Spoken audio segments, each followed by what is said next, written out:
Okada Boy, how it came to me was, I think I was writing this poem at the time where, in Africa, we have to get an education. Like, you get up, you're all excited, you have the dreams, you say, okay, one day I want to be like this. And then, you go through school and you get the education. And after that, reality hits you. You get to understand that the system is not always what you think it is. When you finish school, like, for example, my country, and I love that Voice One Africa actually brings the voices of all African youths all around, all around Africa. And we come to realize that our realities are more or less the same. A lot of, young people carrying the dreams through school, carrying the dreams, you work hard, you're giving your all, and after school, you find yourself stuck. And that's the case of the Okada Boy. Like, for those who don't know what Okada is, I don't know, it's like a bike and bike riders, because back in Africa, we have a lot of bike riders. And in my country especially, we have a lot of dropouts from school, people who are finished and they have degrees, they have, masters, but they can't, find a job, they can't get opportunities to pursue their dreams.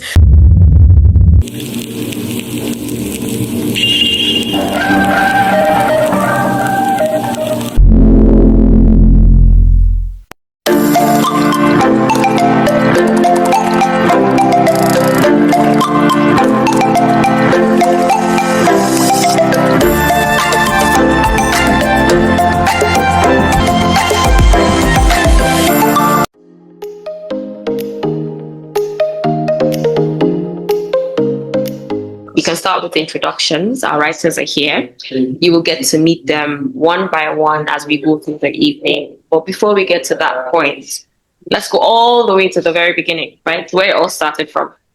And I would like to invite Reverend Dijo Kwako and Petro to talk to us a bit more about Voice One Africa and everything. So I will start by asking Reverend Dijo Kwako to introduce yourself. Tell us who you are, a little bit of who you are. Nothing too long, short and sweet. Okay, so who am I? I am Dijo. I'm the founding chair for Voice One Africa. And I would say I'm passionate about people and places. So all that my passion actually is to help people realize their potential. And I think the reason why I started or founded Voice One Africa is I believed in the fact that if the youth of Africa were united and we work collectively, we would be able to achieve greater things. So I guess that's the reason why I started Voice One Africa. And so far, we've seen progress. We've seen some results from this movement, this youth movement. And the Echo African Dreams is one of the projects that we championed, and Petro was the project director, so I'll hand over to him to take over from there.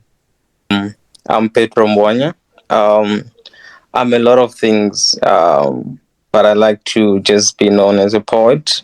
So I'm a poet and a writer. I've written a book. It's called My First Mosaic. That was my first book. And apart from that, I've participated in a few books as well. This particular one being one of them. It was such a great project. Well, it started off as a program from Voice One Africa. We had an art group, and from there we had sort of like a prompt where people would just spontaneously write something, and then we did collect a few pieces. Most of them were about African dreams. That's where it all started. It started off as African dreams. So people wrote their dreams for Africa, things that they aspire to see and happen in Africa, changes that they would love to see happen. Right. So that's how it started. And then it's turned into a whole movement, and people were very excited to take part in it. And then, from there we started a whole editing group where we said, okay, let's why not put together these pieces in a collection of poems and essays that we can publish as a book, and people can access. People can have access to our voices, because we thought the voices of the people, the young people, were so very much were so loud and so clear, and also very relevant, that we felt, no, this has to go in a book and people have to read about it, and African people have to be awakened. And my poetry is more of an awakening. It's more of an advocacy, and that's my work. So most of my writing is to just elevate people, it to awaken the people of Africa, to do better. That's what I'm all about, and I believe in the youth. I believe in Africa, and I believe in a brighter tomorrow. Yeah. Thank you, That's Petro. all right. Thank you, Reverend Dijo Akwa as well.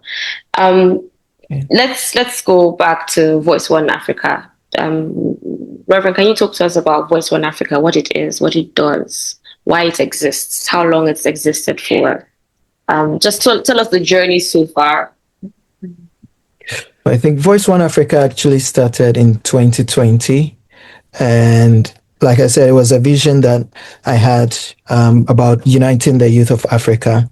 The reason that I felt that we needed that, I mean, COVID also helped, but I believe that the main reason was because moving from Ghana to South Africa, you could experience the culture and all of that. I got to South Africa through my Minds program, and it was my immersion into South Africa. I'd met some South Africans, but I couldn't even get the names right. It just couldn't stick. So when I moved to South Africa, and I was connecting with South Africans, it was a different experience. It was very different. And I felt that, okay, so if the youth of Africa were able to connect, and we're able to, we don't have to necessarily move from Ghana to South Africa or to Kenya or to Nigeria to feel the Nigerian culture or to network with people from Nigeria and have that real cultural exchange, have that bond. And if we're able to do that, we'll be able to experience our cultures, we're able to know the places where our differences and our collective cultures, and that would help with the Pan-African agenda, the United African agenda. So that was actually the motivation. But prior to that, I had an NGO, the Nkoso Initiative in Ghana, and we're doing a project, the African Dreams Project. So it fed in from there and led into the Voice One Africa project. So eventually, Voice One Africa evolved into a standalone organization, and that's how it's been. It's been phenomenal. So it's been from 2020. So we're actually in our fifth year, right? In our fifth year, we celebrated our first anniversary in 2021 in Cape Town. We had a fiscal anniversary celebration. We've had several projects, including we had a menstrual. I think we had our menstrual health conversations. Please, if I forget anything, please let me know. We had our menstrual health conversations for like several months, almost a year.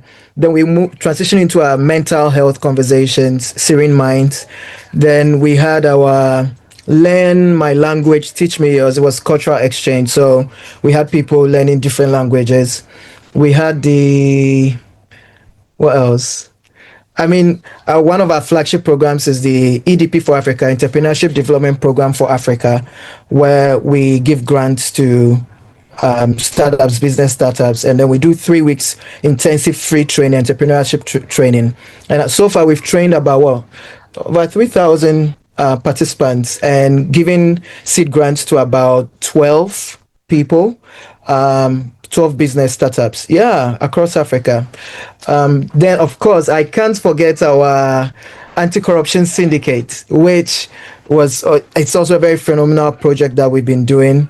And we've had collaboration with at least 3 universities in the US on the anti-corruption syndicate. I see Ariola here, who is part of the anti-corruption syndicate. So, and that's it. We've just been pushing on, and of course our Anthology project as well. So for Voice One Africa, I think we are still building our arts and our culture platform is something that we want to even do more and create more avenues for both economic empowerment, social empowerment, and then the cultural bit where we network and leverage on our strengths and our experiences to help other African youth across the continent. So that's what we are up to, and that's what we keep doing. Um, we are in 3 countries in terms of registration. We are registered. We are registered originally headquartered in South Africa. We're also registered in Ghana and then in Burkina Faso. But in terms of our representation, our members, we are in 23 countries at the moment. So that's a bit about Voice One Africa. If I've forgotten anything, guys, chip in. Genevieve, Petro. Wonderful, wonderful. The question is, how does one become a part of Voice One Africa? Like, sign me up right now. Petro, answer that. How do you become a member of Voice One Africa? It's quite easy. You just fill in a registration form, and that's it. Yeah, that's it really. And you just have to share our beliefs, which are to unite Africa. That's the fundamental belief that we have, is to unite Africa, and unite them through youth and the talents that we already have. Yeah, that's all it is. Easy peasy. Just promise me that before the conversation is over, someone would have put in the registration form link in the chat box. Yeah. But let's talk about one of the more recent concrete things that Voice One Africa has been up to. Echo our African dreams. Petro, you've already told us that this started from WhatsApp, but you need to tell us some more. What's up when, what's up how, what's up why, what's up where, right? How long has this journey been from ideation to this concrete thing? Just can you hold up the book so we can see it? So this concrete thing that we can hold and see and touch and riffle through and smell. How long has it been? What has that journey been? Please tell us all the details.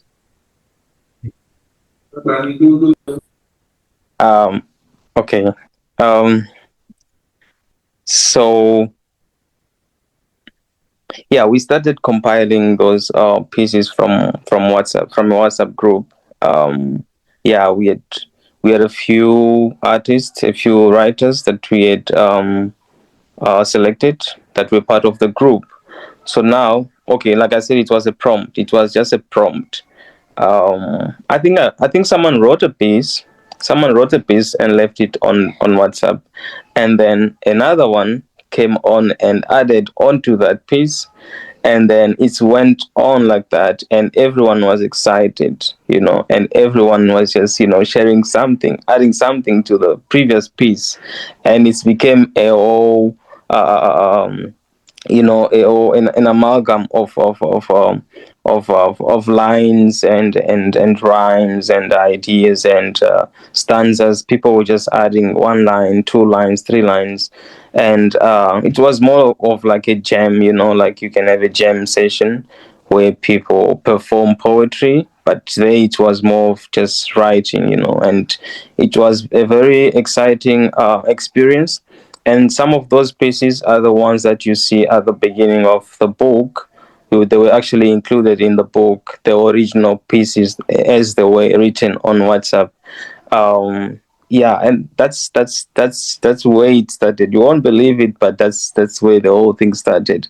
And Brother Joe would come in my DM and he'll tell me, hey, what do you think? Something great is happening there on the group. So what do you think that can happen? What can we do? And I think that's the point where we decided, and I was very keen. He found me very keen to the idea of a book, and then he would subsequently elect me as project manager, and that's where it all began. And we went on into more of like freelancing. I had experience writing a book, but I wrote it on my own, but now including other people. and other artists, and putting something together as a whole was a bit of a challenge, a different type of challenge. And if you ask me, how did we manage? How did we get to, release such an amazing book? When I look at it, it is amazing, as you said. And I'm very humbled to have been part of it, to have directed it, to have worked with such amazing people, amazing talent. And we tried so hard, to just keep the originality and authenticity of the writings as the way. We tried to give the voice more to the writers than to us. We didn't distort the writings. They were stayed as original as the way. And we consulted closely with each writer on major editing or recommendations. So we consulted with each one of them individually, and we had sessions where we just talk about a piece. They would explain to us what they mean, about a particular sentence, particular word, what it means to them, what it's supposed to mean to the reader, and all that. And if we switch it up, how would it affect their idea, their initial idea? And they will say, it's fine or it's not fine. And we would go back and forth like that. So we had time. I think we started in 2021, July. No, actually earlier 2021. That's when we started working on the project. It took a long time, a very long time, from compiling to the editing, and then to the final work and all that. It was a lot of work. I thank Genevieve for working closely with me, and TMT was there as well, and the French team as well for the French part that is yet to come. We're still working on that. But I'm very humbled. I've just been in the background and helping, to just promote or amplify, rather, which is our work as Voice on Africa. We believe in just amplifying the voice of the youth that is already there. The youth have a voice, and their voice is just muffled, it's just overshadowed. So what we try to do is to just amplify their voices, make it more clearer and much more presentable, so that we can be heard and be understood as well. So that's been my work, and again, I'm very humbled today that we have finally released the book.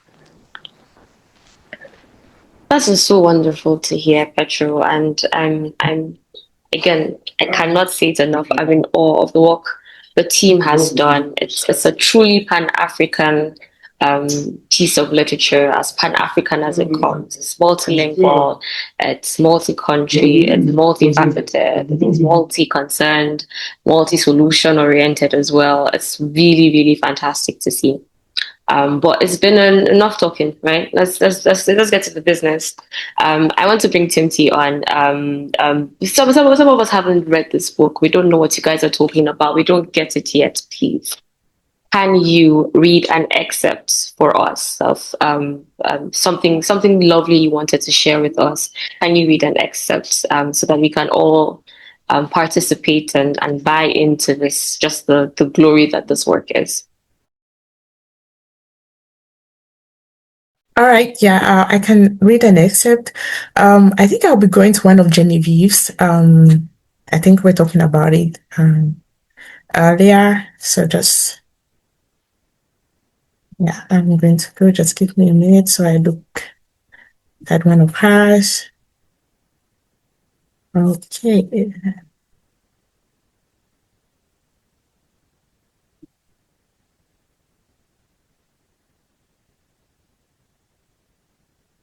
And for our audience, please, Tim T and Genevieve, who we would meet very, very shortly, we're also part of the editing team for this book. So you know that it's coming straight from the source, right? All right. So I have one of Genevieve, and it's titled "Lost." So I start. Our mothers' backs are bent from cleaning houses they will never live in, and our fathers' hands are cracked and broken from building homes they will never own. White empires are founded on our parents' backs. These foundations know their touch, scent, and every tear and sweet drop. The walls of Madame's house echoes her mother's prayers. Along the roads they travel, to and from, walk like pieces of their broken dreams. Some are picked up and exchanged with one day, hoping that their offspring will have a better life. A better life. A better life in our days is becoming material struggle wars, stomach politicians, starving looters, sadistic criminals, and the list is endless.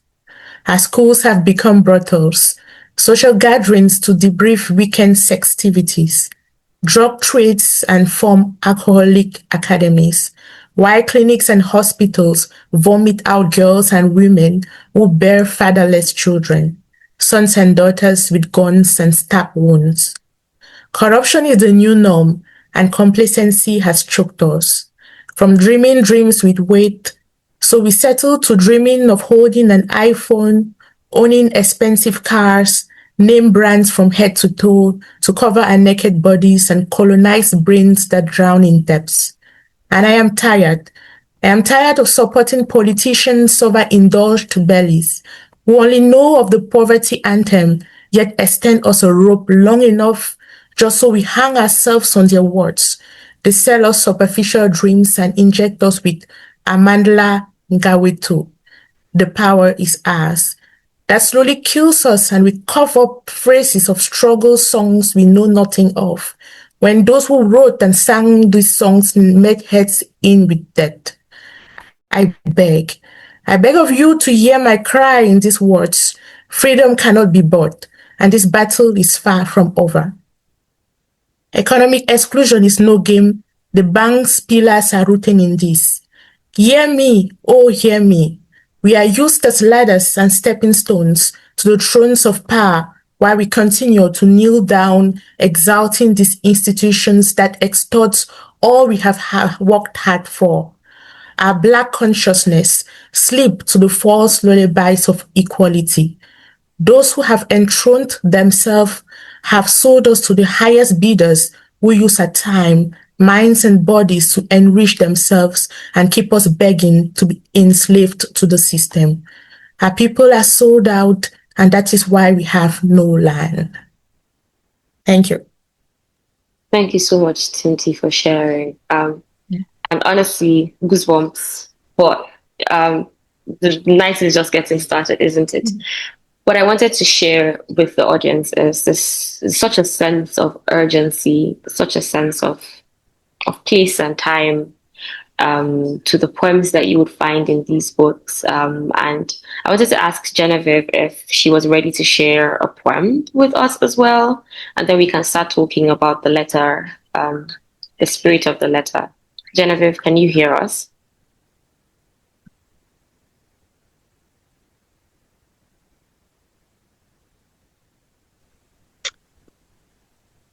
Hi everyone, yes, I can hear you.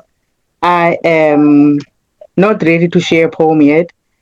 Okay. I am struggling a little bit. That's okay. That's okay. But may I do that? May I do that when I'm ready? Yes, absolutely you can. No problem at all. Just let me signal to me that you're ready. Yes. So let me ask our Reverend to share. Will do. Thank you. To share with us one of his favorite poems from the book. Thank you.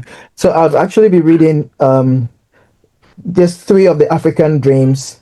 One from Hind El Ghazali from Egypt, and then the other from Boubacar from the Gambia, and then the last one from Papako, Ghana. These are short African dreams that they shared. So I'm starting with Egypt's Hind. Hind says, my African dream. Hold on, Reverend. You have to give a little bit of context to it, right? There was a prompt, and this is a response to the prompt. Can you share with the audience what that prompt was? What was the prompt? Okay, so the prompt was, we engaged, it was a general call. It was everywhere on WhatsApp, Facebook, all the social media. We're asking people that, what's your African dream? We actually went out. So if you go to our YouTube, you even find that we went out to town with our cameras and our phones, and we're asking people, what kind of Africa do you want? So people were sharing the kind of Africa that they wanted. So these are just a few collections. Just we couldn't compose all of them or get all of them into this book. So it's just a few of those that we did, and I'm reading just three of those. So this one is from Egypt. She says, "My African dream, solidarity, a bond forged in righteous values, uniting us within and with those unjustly assailed. This is the dream I harbor for African sales, a continent that gifted the whole, a continent that gifted the world with its morals and grails. Despite colonialism scars, conflicts, and woes, the African people, their unwavering stance never froze. They rose to challenge apartheid's oppressive throes, boycotting its shackles, exposing its tyrannous flows. At times, a mist before our eyes may appear, blinding us to truths, fueling biases we should fear. My dream for Africa, for her youth, is to see clear, to illuminate the path, so justice's light may draw near. The world stands as a pivot. The world stands at a pivotal juncture, a turning of the tide, where the future will differ from what has come before, far and wide. My dream is to witness in my lifetime the end of the last apartheid skies and to free Palestine with African solidarity by its side. This from Hand, Egypt. And then let's go to the Gambia. Bubakar. Bubakar says, I dream of an Africa where everybody has access to quality education and quality healthcare. An Africa where guns will be silent. Yes, certainly. This is the Africa that I want. And to Papa Call from Ghana, Papa Call says, my dream is that we will have a place where we all come together and collaborate with our potentials to make Africa great. Africans have a lot of things to offer, but our minds have been conditioned to think that we can't do it. And so we always look to somebody else. I dream of an Africa where Africans are liberated in their minds, seek knowledge, desire to know, get to know what happened, what is happening, and how you can liberate yourself. So this from Papa Call, the Gambia. Thank you very much. All right, let's get started with some conversations there. There's a lot of talk about dreams, right? But you'll agree with me that this, it's not very. There's a problem with the African dream, which is why this book exists. There are Is there even a dream at all?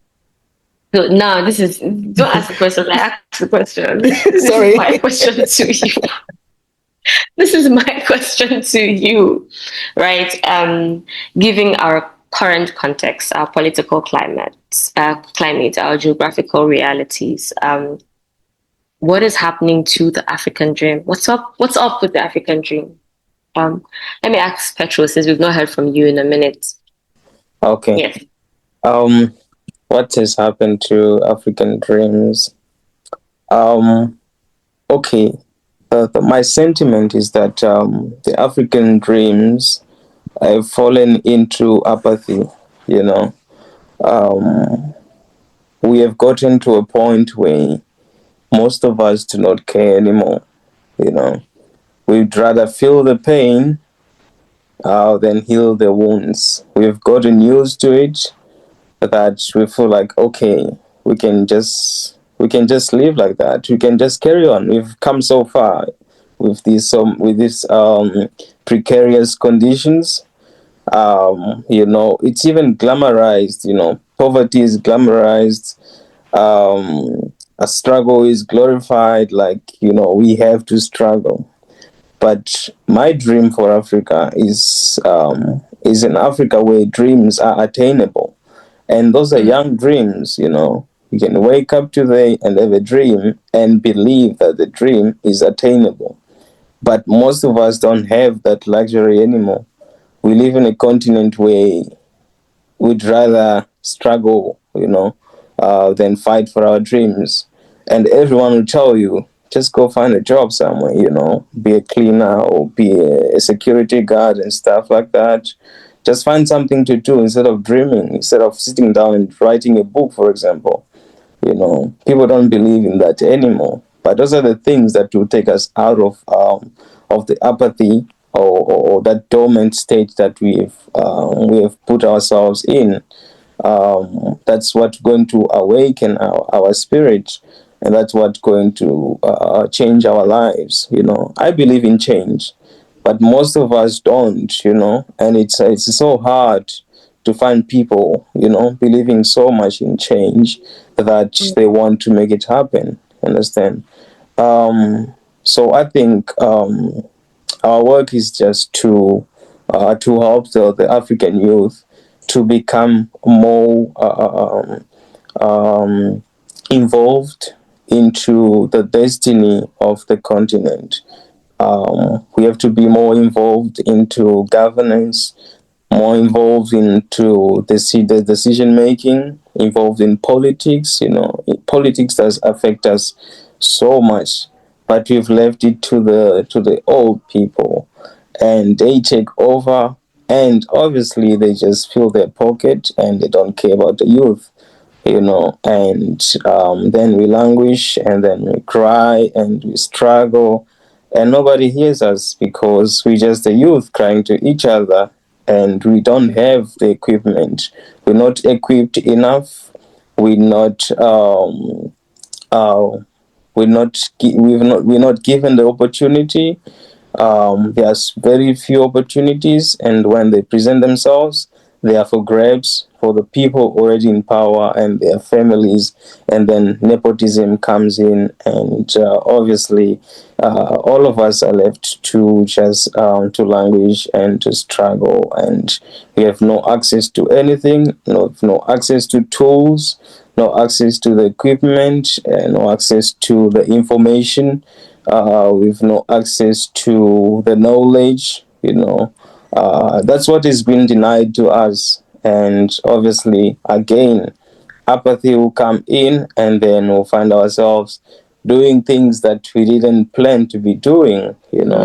Why can't I be a young African person that wants to be, let's say, a doctor, and just pursue that, without being told that a dream is just a dream, like would rather go for something or for a job that's a high paying job, or where everyone is going, you understand, instead of going for what you want. If initially you just wanted to be a poet, just be a poet. If you wanted to draw for a living, go and draw and be happy. But that can't happen given the situation we live in. So you have very few people interested in art, very few people interested in sport. Most of us just want to go to school, get a job, and that's it. And that's such a very selfish way of living. And if we're so selfish, how do we expect ourselves to develop? How do we go forward if all of us want to work and make a living, and nobody wants to do anything else other than work? When we get home, what are we going to watch? What's going to relax our mind? How are we going to think and meditate when there's no art that is being produced? There's nothing other than work that is being done, and the work itself is very scarce. And then there's animosity, and people are angry at each other for this one taking their jobs and stuff and all. And then there's xenophobia that comes in, and all that kind of hatred, you understand. So I think that's what has happened, in a nutshell, to the African dreams. Wow. Guys, let me tell you, Petro refers to himself as a fighter. And when I say this man fights, he fights. For Africa, sure, but a fighter he is. But you said some very, very strong, very powerful, very, very important things. Things that are an all too familiar reality to us African youth. Many of us are outside of the continent, but there's a reason why we're outside of the continent, right? Um, all right, noted, Genevieve. I would wrap up this conversation with Timty, and I would come to you in a sec. Timty, speaking about dreams and speaking about realities that are all too familiar. I really enjoyed your poem, Okada Boy. I really enjoyed your poem. But I think also that I see throughout a lot of your work this idea of like deferred dreams, right? Which Petro has touched on a lot. This lack of jobs and then constantly adjusting because of the realities that we find ourselves in, right? Give us a bit of context to Okada Boy for those who have not been able to read the poem yet. Give us a bit of context to that, and talk to us about like how you got to that point, what led you to that point, what led you to that point, and the message you want us to take from it. Okay. So I don't know if I should read Okada Boy or I could just, just give the context like that. Do you know what? You could read it. Okay. So let me look for it.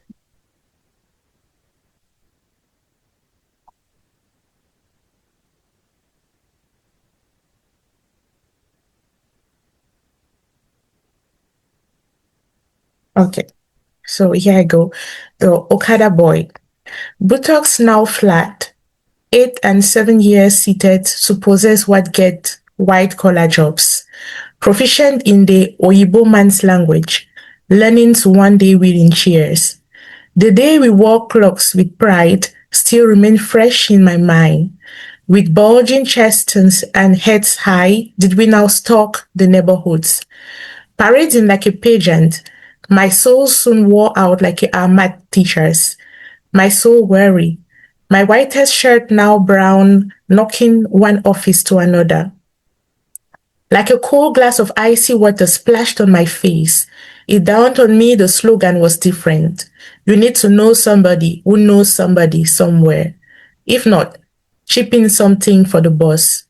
My skin, once soft, now tanned, from the harsh morning cold and the scorching sun. Caresses from my Okada, my newfound love, the only thing which fulfilled its promises. I regret mocking at Afumbom, who we termed illiterate.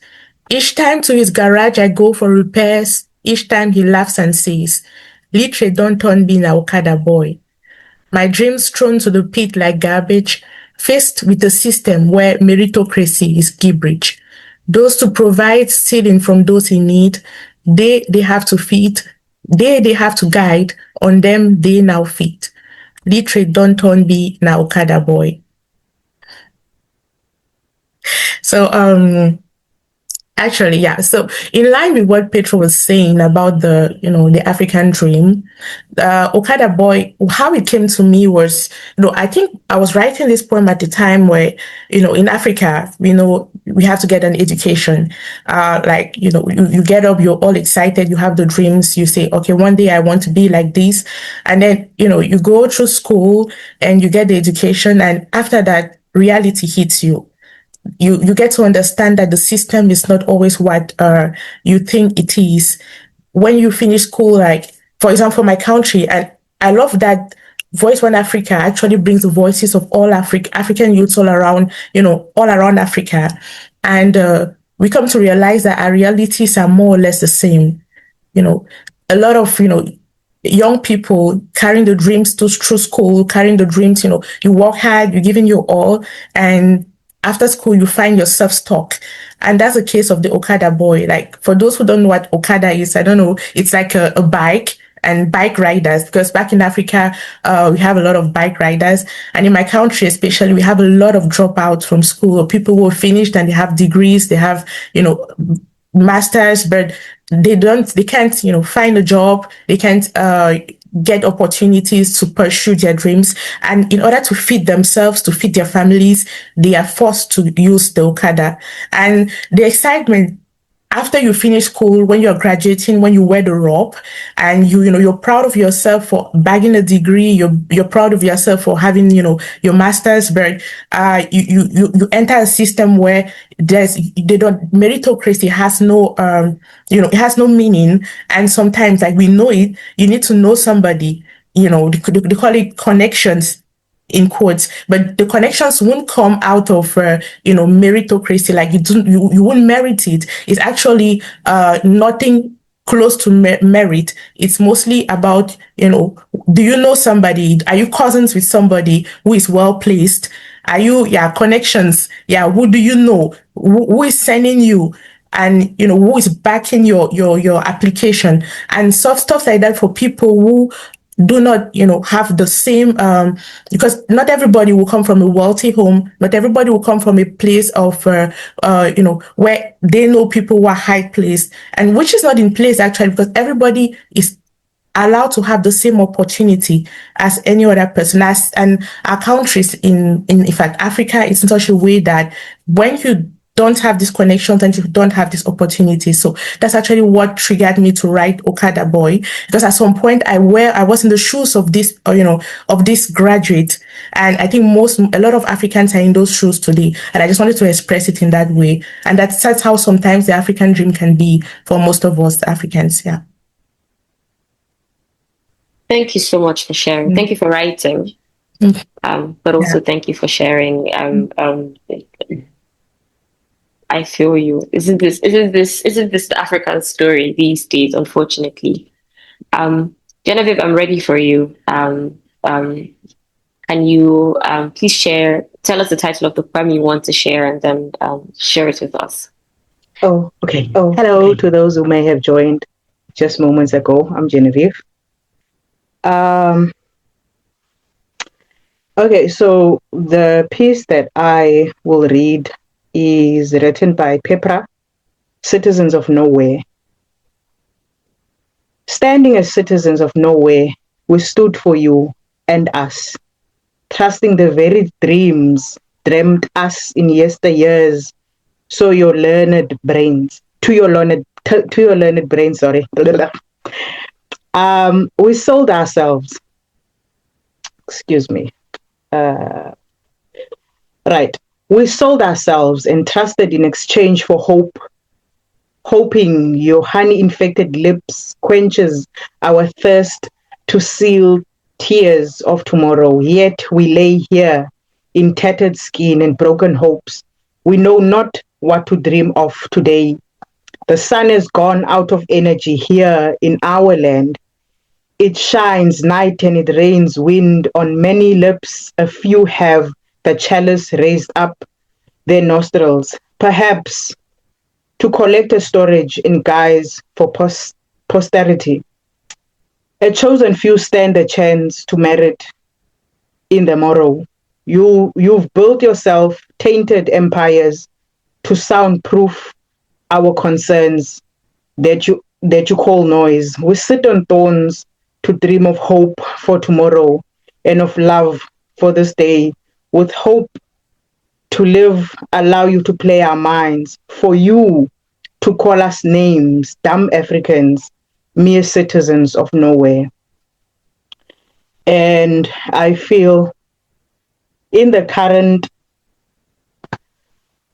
just in the current state, you asked about dreams. What is our dream? Do we even have a dream? And I have a few answers to that.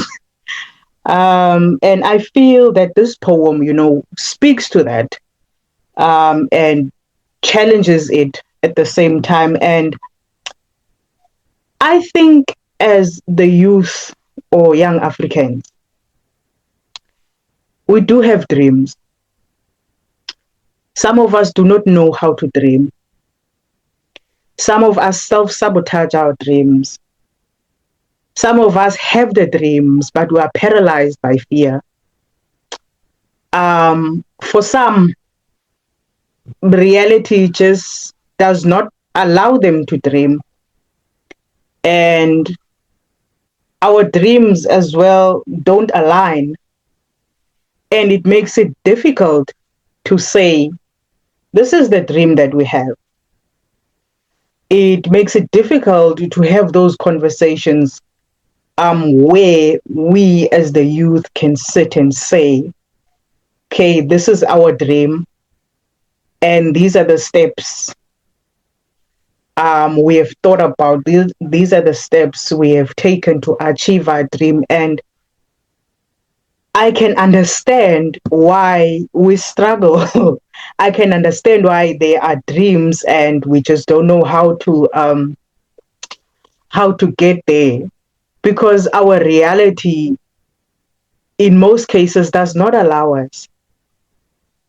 Our realities in some cases do not allow us to dream, do not allow us to achieve. We self-sabotage, and the list is endless.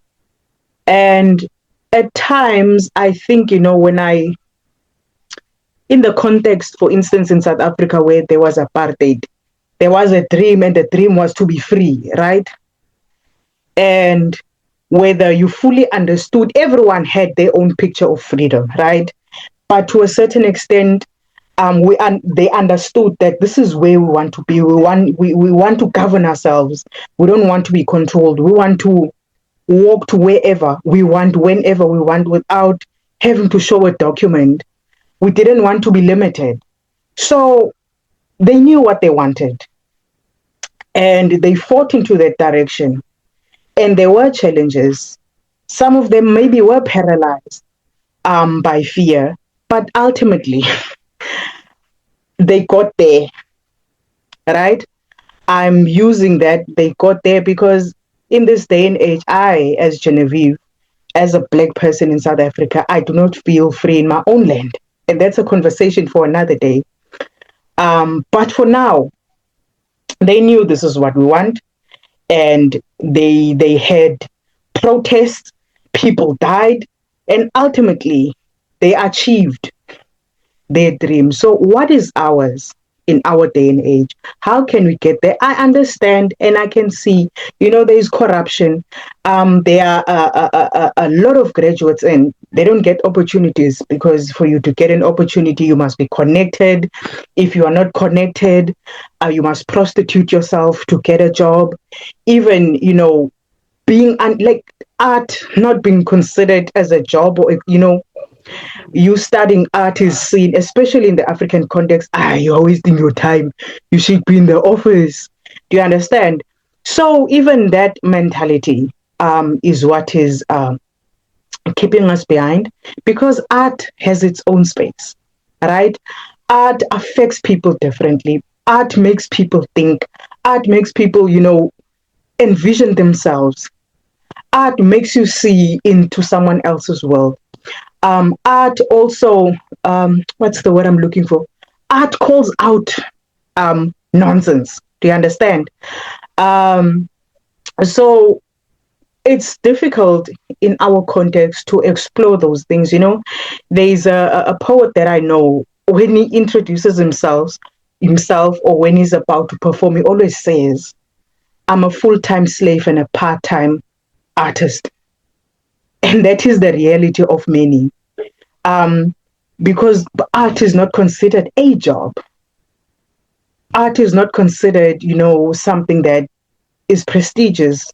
And so we have many hungry artists who abandon this and they have to go work. And I'm one of those people who would like to explore art, but there is I feel like there's no time to explore that, because I have to work, I have to put food on the table, and the list is endless. So yeah, I'll just end there. I'm about to bring you right back to the table, Genevieve.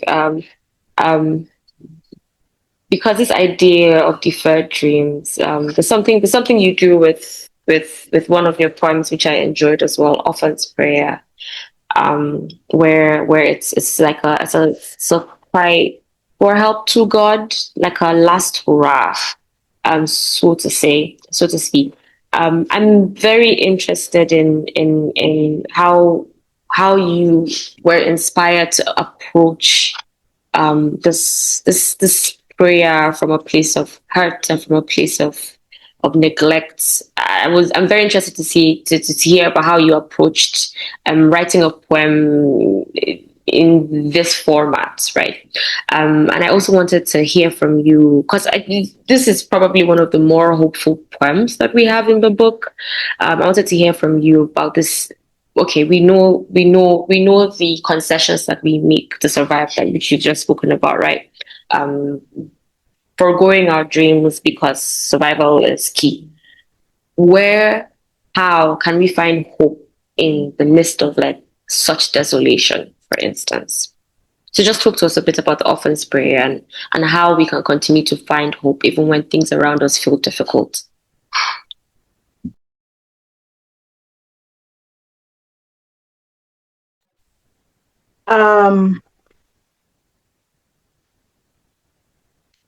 Where can we find hope? I think for me, my understanding of where I can find hope is that I understand that I am not self-created, or I've not created myself. I have not placed myself on earth. There is a power bigger than me that created me to live in this time, right? Or, yes, yeah, let me put it like that. And then, when all else fails, right? When I feel directionless, and I also have, I think the other thing that I'll speak as Genevieve, right? And it has been a weakness and both a strength of being a person who does not easily give up. It's frustrating. At the same time, I'm happy that I am that person. But I think, right?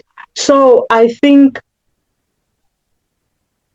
we carry this source that is bigger than us, right? And I think it doesn't matter how dark it gets. One is reminded, or one should be reminded, that I did not bring myself here, and call out whether you believe, whether you are a Scientologist or whatever it is that you believe in. But I think all religions, lead us back that there is a source that's bigger than us, or there is a power that's bigger than us. And for me, that's where I'm able to draw hope that, when I've tried everything else, or I feel like I don't know from here, there is someone I can call out to. That is my creator, right? So that's where it comes from. And I think when I wrote the poem, I was actually invited to go and recite or perform at an event of an awareness on the adoption of orphans or children, right? And the poem came about me actually meeting up with orphans and hearing their stories. What is it that they went through? They are here now, or they've succeeded, or, they can stand on their own.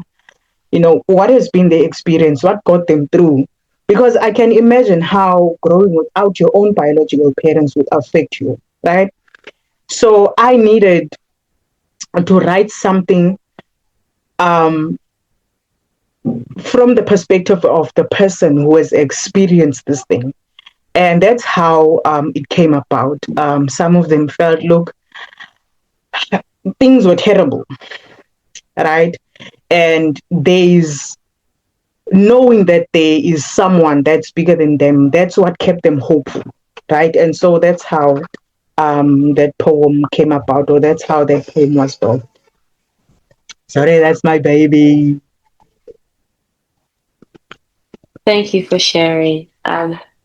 Let's let's bring the boys back into the conversation. Petra, you did you. This is something that is clear from the few minutes we've spent talking to you. Is very near and dear to your heart. This idea of arts as activism, and I wanted to give you a bit more space to talk to us about the place of arts in speaking truth to power, in organizing, in galvanizing. Talk to us about that. Why are books like this important, basically? Art. I mean, art, like you said, is very close to my to my heart. It's central to my personality.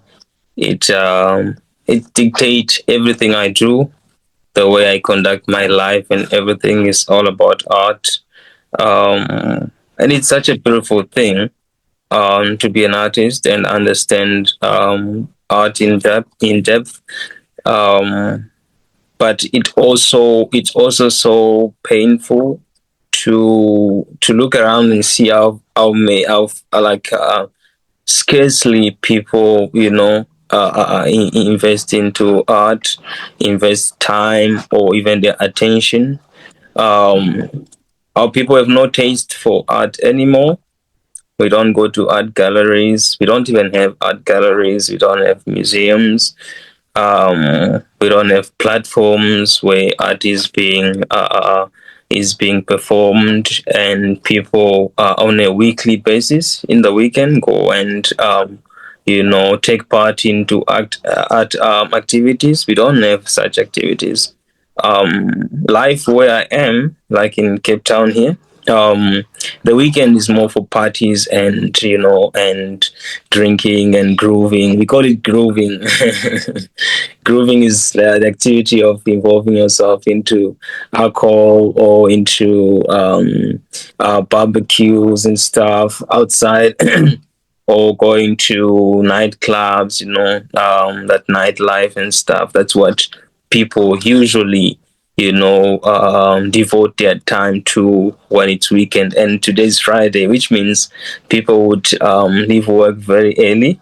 There's no traffic on Friday because people make sure that they leave early, their work, and then straight into the bathroom and take a shower, and then we out, and that's all we do. And we don't go, I don't have a problem, with enjoying our lives. We should enjoy to the fullest, but we could also enjoy, having a sip on your drink, whatever beverage you're having, or it's alcohol or whatever. You could also sit down and listen to somebody performing some poetry, someone reading a book, or someone is singing some jazz music, live music to you, because it's often in such activities where you get a lot of meaningful voices. Artists are very, very intentional about things that they do, the way they want it to sound, to be heard. So it's a way of inspiring people. Inspiring the youth more especially. But sadly, we're not interested in that. We think it's for the old people. So my lifestyle to a typical African young person is very boring and it's dull, and that's it's the fundamental problem that we have. How are you so young and you wanna go to a live music, a jazz, go and witness a jazz band perform? Your taste of music is very old. You dress like an old person, when you're more attached to your African roots, when you like everything African, you are deemed as dull and boring and unappealing. And that's a struggle that we have as young people. I don't have a problem with genre, I like different genre of music. Different people would, be attracted to a different type of music and style and stuff. Like rap music is a good music. Young people invest their time into, and if you look very well, young people that had an opportunity to, right, be a singer, a rapper, or poet, during their youth, would be the most enlightened in the society. You know, because they rub shoulders with with other artists, that are more progressive, and they devote their time to listen to also old music and inspirational speeches and all that, and it helps, to just awaken the people. And art, I think, is at the core, in my opinion, is at the center of liberating Africa. You know, it's been the case in the past. I think in South Africa, for example, it is through music that the advocacy or the struggle or the struggle movement was brought to the front or to the fore. It was through music, Hugh Masekela's jazz music, Miriam Makeba, and all the greats, of that time. Joe Mafela and all those people. We would listen to them. We wouldn't understand the message, but we would feel, the sensation in the music. We would relate to the rhythms, when we listen to their music. And that brought such a great sense of freedom. Everybody aspired to freedom just listening to, let's say, Brenda Fassie, singing a music which we did not understand. Most of us, we did not at all, but we loved Brenda Fassie and we did relate with, the message in the music. You see, so those are some of the things that we are lacking nowadays, and that's not doing us any good at all. It's only taking us backward. We don't have. There's no place for art in our societies as it used to be. Art used to be central to our culture. In our villages, art was a main part, of our life and lifestyles. After people came from hunting, or there was a ceremony or anything, art was always present. There was always a time where people sat quiet and listened to someone perform something. It could be music, it could be some whatever, reading and stuff. And even in the way we did our hair, in the way we made our vases, our attires and everything was, marinated into art. Every single thing of an African person was artful, and that's why our lifestyle is so colorful compared to, let's say, the Western way of living. We're more colorful, more vibrant, and that's us. And that's the main thing that we have forgotten about ourselves. So we have become dull, and we have become so lukewarm, and cold, and we have forgotten, what we used to be. We've become something totally different. And I think we need to go back to our roots. We need to go back to our griot. We need to go back to our storytelling.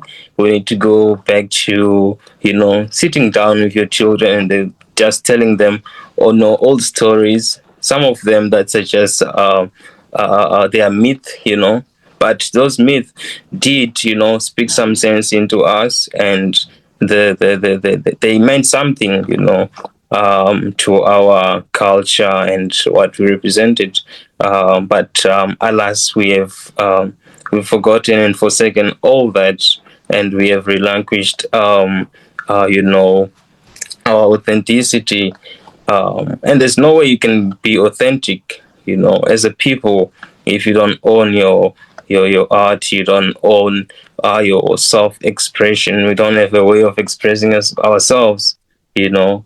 Um, so we just borrow everything, we import everything, material and immaterial, we import everything, and that's such a shame, That's such a shame. So I think that's my cry, and I think that's how important art is, in my opinion, in this continent and for the future. Thank you so much for sharing, Petro. And I mean, I know a few people who would say that poets are the griot of our times. So maybe all isn't lost yet. I wanted to open up the floor to our audience members. If you had any biting questions, any a favorite part, favorite poem that you've heard, please, the floor is open. Just raise your hand and you can join the conversation with our writers.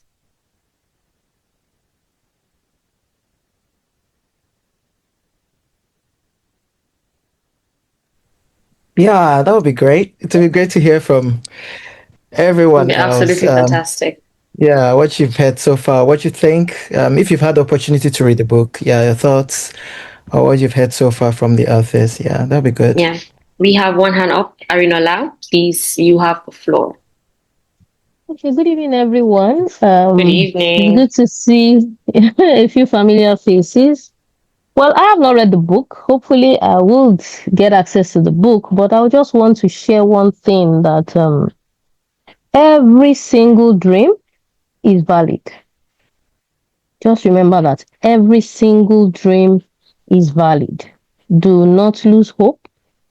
Our parents had it, and I'm in my late 40s, moving to my early 50s, maybe in another 3 or 4 years. But I still look up to wonderful things happening, even if it's not going to be my generation, hopefully my children, because my children, my first two are now in their 20s. So, and I believe that Africa will be better.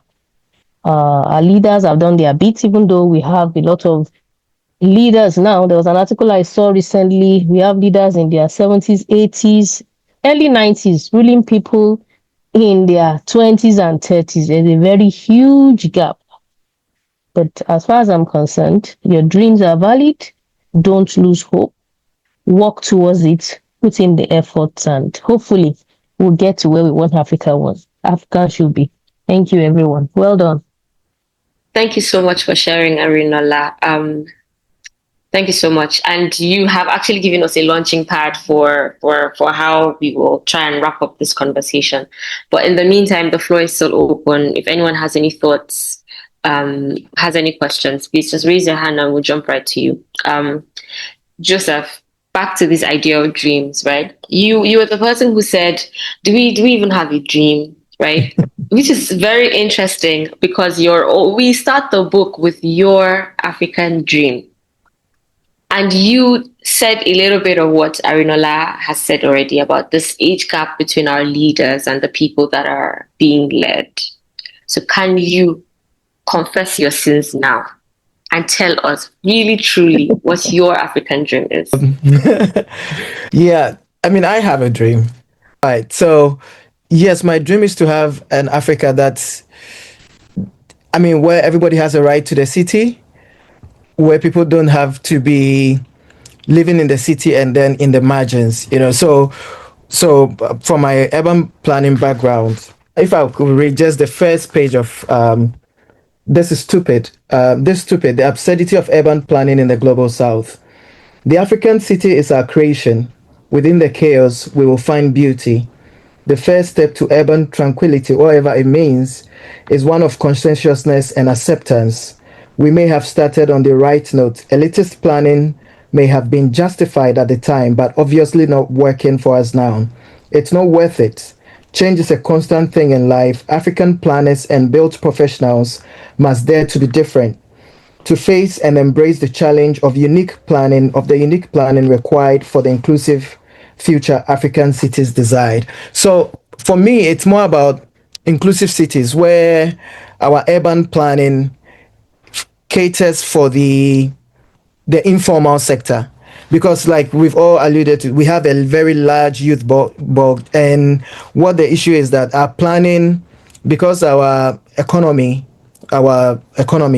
economy is largely service driven, we don't have, as it were, the jobs to absorb this large human resource. So the youth are having to engineer ways of making ends meet, and this has led them to the informal sector because there's no the formal structures are not adequate for the youth and they are not accessible to the youth, right? Which now sidelined a very large population of Africa to the informal sector. So how do we as urban planners or people who manage the cities and our urban spaces where now almost all parts of the world is moving to urban, so how do we make it in such a way that the majority of people living in our cities are not living in the slums, the majority of people living in our cities are not in the margins of it, so that's where my piece comes in, because we as urban planners and built professionals, we have to champion the inclusivity. We have to do things in such a way that when we are planning cities, we create avenues for people who cannot pay for example, stores or shops on the high street, because most of you don't have that money to invest every month, paying maybe thousands in naira, maybe millions of naira for a shop, or in Ghana City, thousands of Ghana City for a shop, every month, so they end up selling on the roadside, which is informal, but they're always being chased, their goods are collected, so it's always that kind of thing. So for mine, my bit is about how to create an inclusive city where everybody, especially youth, have a place in the city. Yeah, so that's me. Thank you so much. And depending on how much more time we'll have, we probably come back to talking a bit more about the context behind. But until then, guys, trust me, when I say this book is multifaceted, it is multifaceted. You must have thought it was just poetry. No, no, no, no. There's entire academic chapters that go into redesigning the Africa of our dreams. Joshua, it's wonderful, wonderful, wonderful to have you on. Please, you have. Good evening, everyone. It's so good. I just want to say congratulations to the authors, to the poets. I haven't read the book, but from the things I've heard, I joined a bit late. I was very thrilled by what I heard. More importantly, because it's good that we have Africans thinking about Africa and for Africa. And I think the idea of dream, obviously, we have to dream a lot. Unfortunately, when you look around the world, America and Europe and even Asia, but particularly to America, since we know about the American dream, you see, these are people who came together to form their country, so to speak, largely. Like people came to contribute their building blocks. For Africa, we didn't come together to build even our local country, even the continent. So hence, we didn't even sit back to think of what kind of dream we want to dream. So we're past the stage now, so we can't go back there unfortunately. But I think it's something that we can think about to say, okay, what do we want to achieve as a continent? And I think something that somebody quite said, I think was Petro, who was saying about the need to go back to our roots. I concur so entirely. And I think if you look at Asia, China, Japan, and Korea, they are modern, right? They are modern, but they're also trying to be a bit traditional. So they know what they are, so they have their roots, and want to see how can we expand and progress while holding still to the roots that we have.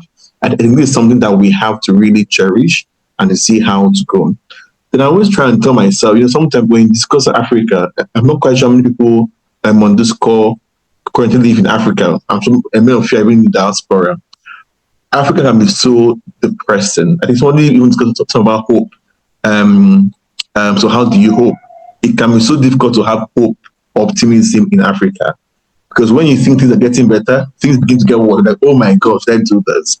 So I always tell myself something that, you see, each person, you have a purpose while you're on earth. So these past 2 weeks, I've given a class on the same topic, the vocational purpose of each person.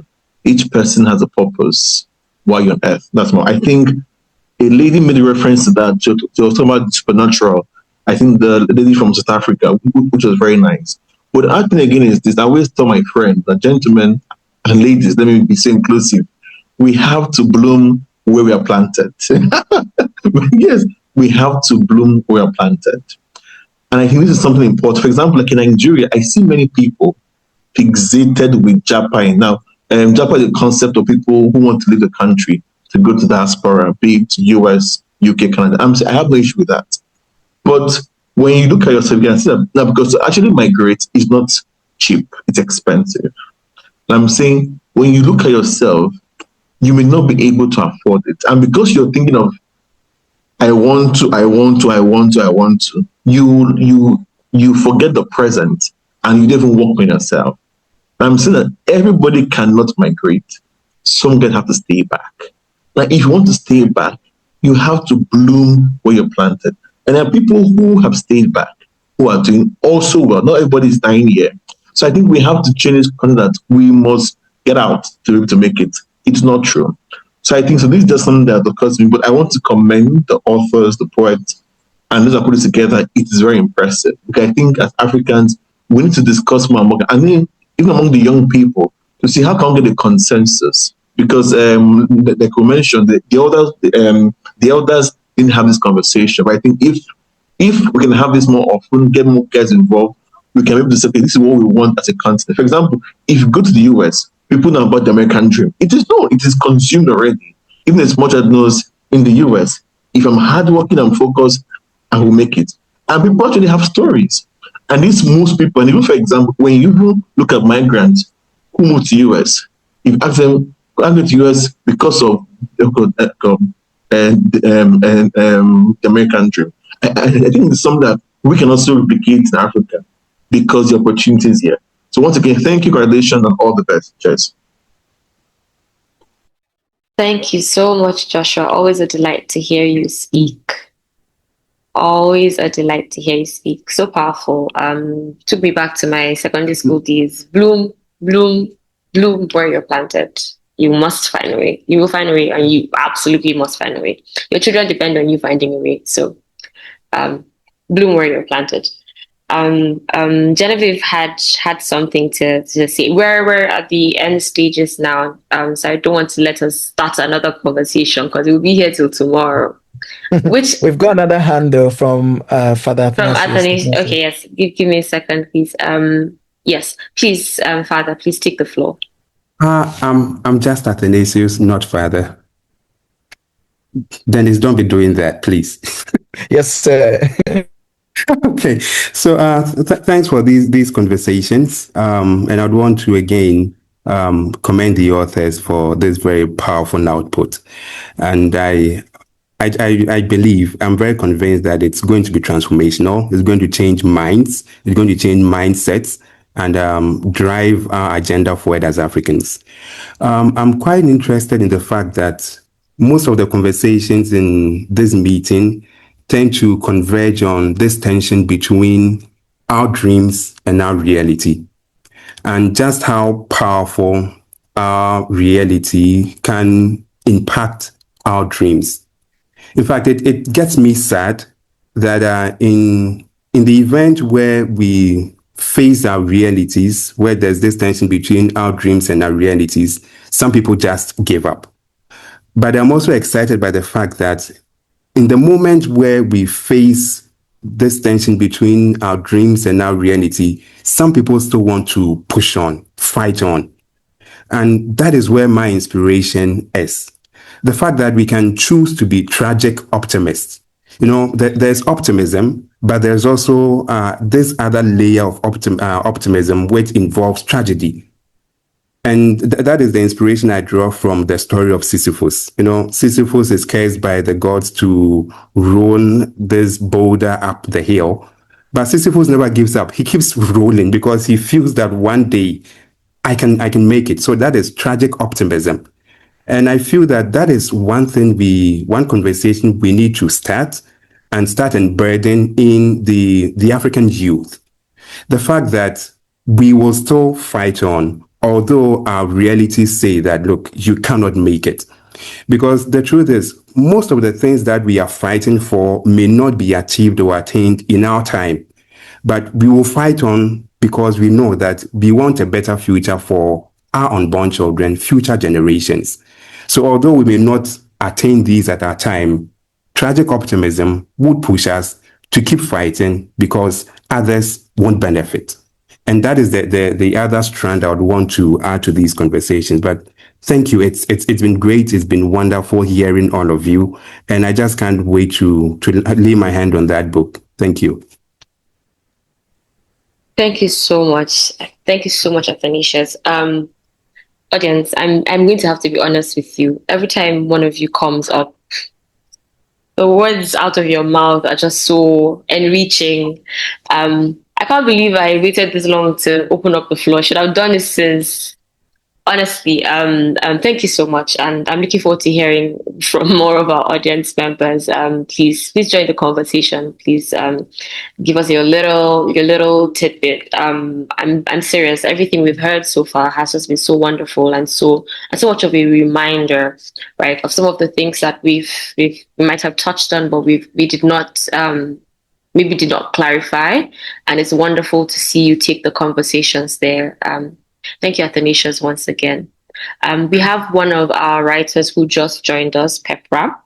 Pepra, we're so far gone into the journey, but I wanted you to say hi. Hi, tell us where you're calling in from. Report yourself. Why are you late? No, don't tell me why you're late. Just tell us where you're calling in from. See, just give us a few words of encouragement as well. Hi everyone. Good evening. My name is Pepra John Eko Konsapong.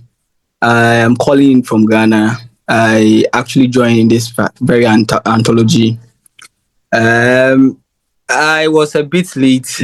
He said I shouldn't go on but over there, but okay, sure. So I actually joined this particular anthology and brought out some few of my observations when it comes to the African continent, purposely because growing up, I've actually witnessed firsthand most of the challenges that African youth particularly goes through. And I think it just don't settle at around the people at youthful age, but it's entirely a problem that we are all facing. And I believe that as people, the very first tool that we can actually deploy to tell our stories, our voice. And so wherever that we come across, whatever that we encounter, there is a need for us to speak about it, or at least let people be aware. Because a lot of people actually don't really like put out their voice to speak about issues, which I find a problem because from where I come from, there's an adage in the Akan language that says that Teshamapani doing three. To wit, it's basically our tongue that we guide ourselves with. And so there is a need for us to speak about issues when we come across them. And so that's how come I decided to also, at least what I've witnessed in the African setting, when it comes to identity, when it comes to culture, and knowing what we are as people, there is a need for us to actually identify some of these problems. And by so doing, we find ways to solve the problems as and when we encounter them. So basically, that's how come I actually joined this anthology. Thank you.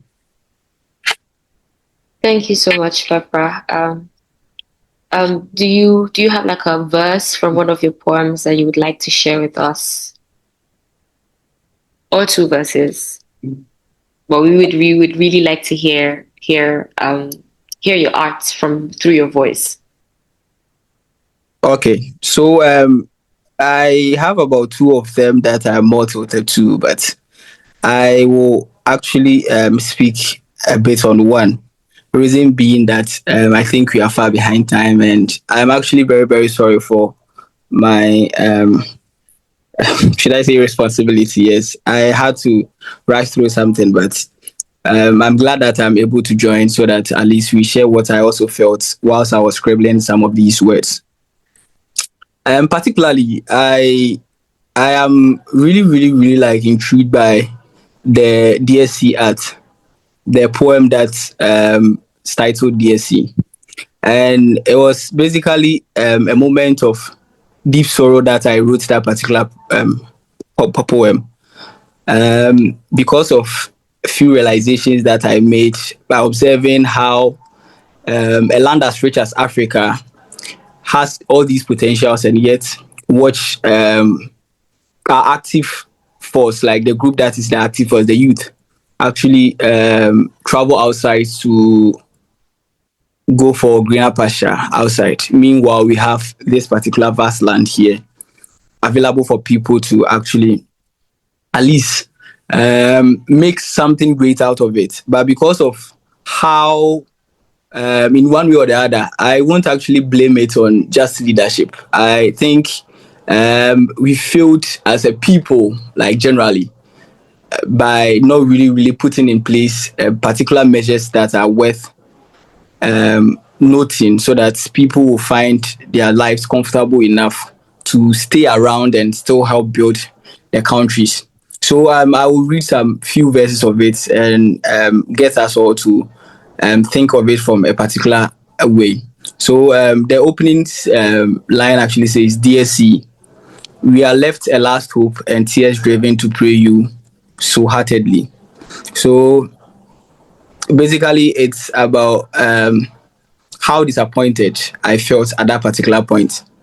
And so I felt like, okay, it's best that even in that particular point, I guess, I mean, a particular I mean, specifically the sea. So it was more like I realized that people are actually willing to take particular risk just so they can leave the shores of the country. And the common ones that we witness are those situations where people that gets closer to the European countries have to do that kind of stowaway thing to the Europe mostly. And I chanced actually on a particular picture that brought the inspiration specifically out, because I realized that the number of people on that particular, should I call it a boat or something? Yes, on that particular thing was way beyond the number of people that are supposed to. But at that particular point, people wanted to because they felt like there's no hope actually left. So I situated myself as someone in that particular space that, yes, this is the condition. I know it's a big risk that I'm taking, but at least the sea should actually understand that there's no hope actually left for where I am coming from, and that's how come I would take this particular risk. So it was more like a prayer to the sea that if actually he finds us too much of a burden, then it's better she buries us in the depth of it, so that at least we won't have the life to come back later to still live the same fate that we are living currently in actually our countries. Basically, I don't think it's just limited to the people here in Ghana. I'm sure most of the African countries are also like experiencing these hardships, and as a result, people are making these deadly um, deadly travels that they are doing. So basically, that's what I would say about that particular poem. Thank you. Thank you for sharing. Thank you so much for sharing, Pepper. We'd also had Genevieve read to us an excerpt from Citizens of Nowhere, which, wow, what a scathing retrograde. Thank you for writing. I wish we had more time to go dip into your art. Because I could tell from the subject matters that you were dealing with, from your bio as well, that your art it felt almost spiritual to you, and I would have loved to hear a lot more about that. But I do owe Joseph a conversation about urban cities. Just a little bit more context.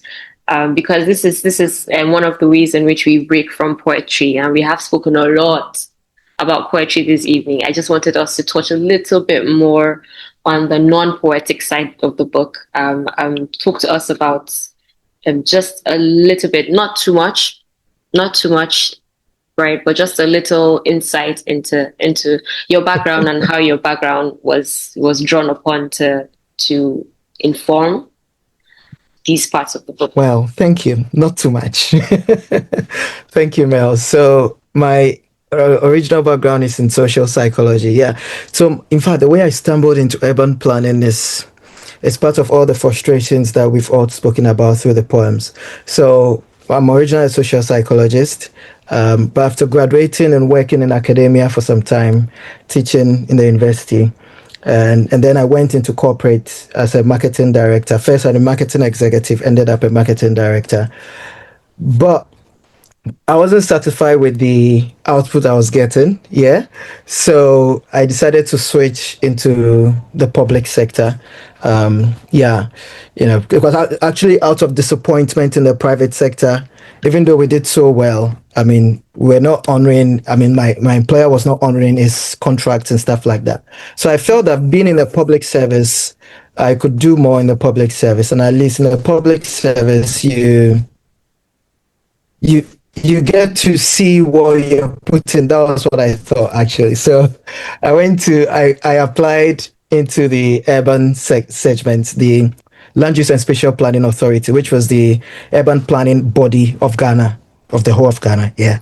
So I applied to be at the headquarters or the national office where we do policy and look at spatial planning of the country and stuff like that. So I got into it, and when I got into it, I went in with the lens of a psychologist, as a social psychologist, looking at the behavioral component. So I went into planning, but I realized that almost all the people in the office were hardcore planners. So some had degree in planning, first degree, second degree. They were all like really good stuff, but their background were all hardcore planning. So that and I understood where the problem, because when we were at meetings and we're discussing issues, I always came from the human perspective. We're talking about, like, when we are trying to organize a space and we are talking about, have you thought about why somebody is putting they are selling rice and beans here, and why they are not going to where you say they should go? So I'm bringing those issues up, and they're like, no, they have to go to where they have to go. And I'm like, okay, I get you. So you've been doing this for years, centuries. Why aren't they going to those places? Why are we always spending money? Because it takes a huge budget to clear people off the streets.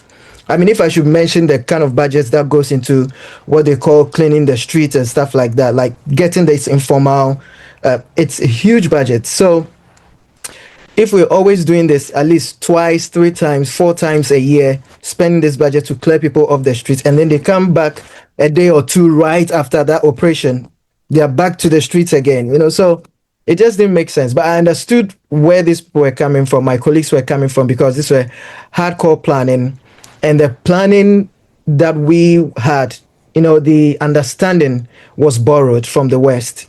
So the planning theory that have been applied to urban planning, in fact, in the global south, not just Ghana or Africa, but in the global south, has been borrowed from the West.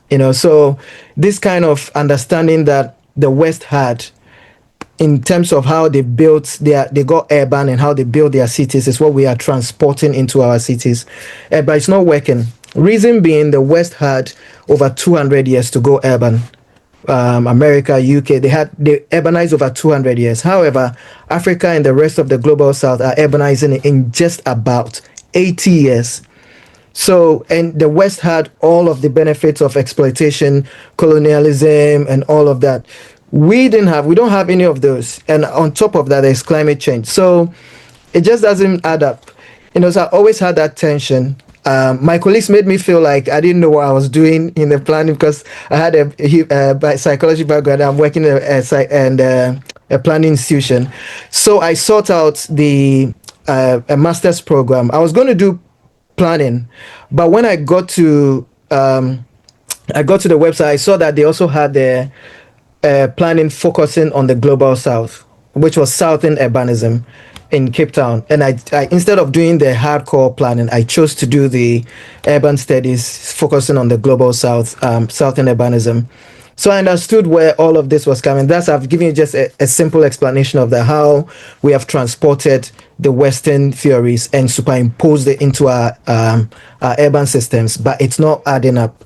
All we need to do is actually to change, think differently, say that, okay, this application is not working. How can we invent our own application, or how can we work around what we have, our informality, and incorporate it, or have a more inclusive kind of planning, like more like work out our own way of building our cities to make it more inclusive. And that's what we are struggling with. But I'm happy to say that when I went back to Ghana and pushing, there were pushbacks, but eventually the new urban planning modules and the manuals that are coming out, they are factoring in informality, which was initially not considered at all. It wasn't in policy, it wasn't in anything, but now there's, the recent manual, that special planning manual that Ghana did, they factored in informality, not as something to be cleared away, but something to consider, having a lens of looking at it in a different way, which I think is, at least it's not exactly what we're looking for, but it's a step towards the right direction. So yeah, so that's just a bit of where I'm coming from. I don't know if I answered your question. You did. And for our audience members, if you want to learn some more about Joseph's dream for an Africa that is properly planned and inclusive and has spatial justice and urban tranquility, there's all of that and more in Echo African Dreams. I'm happy to wrap things up here. If you guys are happy to wrap things up here. But before we say our goodbyes, I wanted to ask Genevieve to help us read. Let's end things on a high. There's a poem by Tim T which I loved. It's such a shining light in the midst of what Petrol called dourness. Right? It's called My Haven. And if Genevieve can hear me, can you please read My Haven for us and let us all participate in the joy that it is being African, being Black, being proud. Genevieve, are you ready? Anyway, all right. So you asked me to read the poem My Haven by Tim T. A green land whose grounds are brown, people black and women beauteous. The taste in the air so sweet of the first rain on dark, mushy dust. The sense that revives like a chunk of calabar chalk stuck in the mouth of a nauseated pregnant woman. One spirit, one heart, one message transmitted in Swahili to Yoruba. Iwondo to come. I'm not sure if I'm pronouncing that right. Love and solidarity we carry. If you hear sounds of pounds, know it's beasts, kohoyams, calling on all the village children to rush to her kitchen, her heart as wide as her pot, ready for all the hands. When we hear drums from the market square, we go to dance or mourn, tears and laughter freely given, elbow to elbow, pain and joy equally shared. That is my haven. The land of great Nininjang, daughter of the Dahomey Amazons, place where my roots are buried. Thank you. Thank you. And my work here is done. I would like to hand over to Joseph Kwako to give closing remarks. Thank you all so much for sharing your wonderful work with me. Thank you for being in conversation with me today. Thank you for writing. Thank you for reading. Thank you for talking. Thank you for fighting. Thank you. I cannot wait to see just all the greatness that continues to come from the team. Thank you, Pepper. Thank you, Genevieve. Thank you, Petrol. Thank you, Tim T. And thank you, Joseph, for this opportunity as well. Over to you. Thank you so much, Mel. You've been phenomenal. You've been a phenomenal facilitator. Yeah, so bright. So, getting all of us doing what we have to do, then pushing us and, bullying us sometimes.